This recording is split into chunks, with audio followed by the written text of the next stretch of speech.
için. Alkış, merhamet. Merpuğa sahniga.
Hayatımda sen kirin, sen özge bir kirin. Hey, hey, dili soğusun boş yüreğe, ihtiyacım var sana. Ay,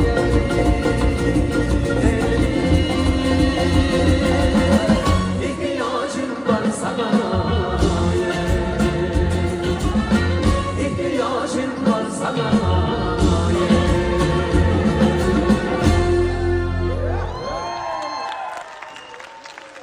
Rahmet güzel usulunuzga Merpuğa.